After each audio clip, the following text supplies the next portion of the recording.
নমস্কার বন্ধুরা, TNM educare চ্যানেলে সকল দর্শককে স্বাগত জানাই। এই মুহূর্তে যে আপডেটটি নিয়ে আপনাদের সামনে শেয়ার করতে চলেছি তা হলো স্কুল সার্ভিস কমিশন তাদের ওয়েবসাইট থেকে নতুন এসএলএসটি পরীক্ষার গেজেট নোটিফিকেশানটি তুলে নিল। কী কারণে তারা তাদের এই গেজেট নোটিফিকেশানটি তুলে নিল তা নিয়ে বিস্তারিত আলোচনা করতে চলেছি। ভিডিওটি খুবই ইনফরমেটিভ হতে চলেছে, তাই শেষ পর্যন্ত দেখতে থাকুন।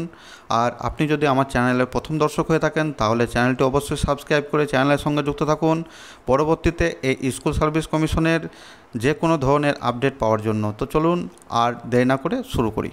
আপনারা সকলেই জানেন যে কিছুদিন আগে স্কুল সার্ভিস কমিশন নবম, দশম এবং দ্বাদশ, একাদশ শ্রেণীতে শিক্ষক নিয়োগের জন্য একটি নতুন গেজেট নোটিফিকেশান বার করেছিল।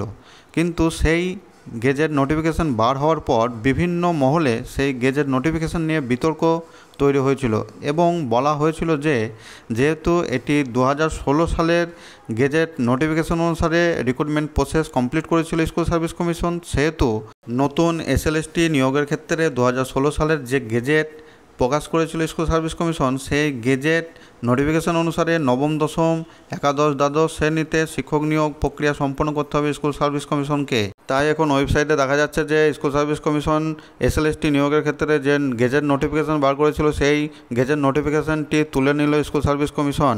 ঠিক কী কারণে এই গেজেট নোটিফিকেশানটি স্কুল সার্ভিস কমিশন তুলে নিল তা স্পষ্টভাবে জানা যায়নি। এখন নবম, দশম, দ্বাদশ, একাদশ শ্রেণীতে শিক্ষক নিয়োগের জন্য ফর্ম ফিল আপ চলছে। এই ফর্ম ফিল আপ কমপ্লিট হলে কেন নতুন গেজেট নোটিফিকেশানটি তুলে নিল স্কুল সার্ভিস কমিশন? 2016 সালের গেজেট অনুসারে নিউ এসএলএসটি পরীক্ষা হবে না নতুন গেজেট অনুসারে এসএলএসটি পরীক্ষা হবে, আরও বিস্তারিত জানা যাবে। আমার ভিডিওটি যদি আপনাদের ভালো লাগে একটি লাইক দিয়ে চ্যানেলটি সাবস্ক্রাইব করে রাখুন পরবর্তীতে এই স্কুল সার্ভিস কমিশনের যে কোনো ধরনের আপডেট পাওয়ার জন্য। ভিডিওটি দেখার জন্য সকলকে অসংখ্য ধন্যবাদ।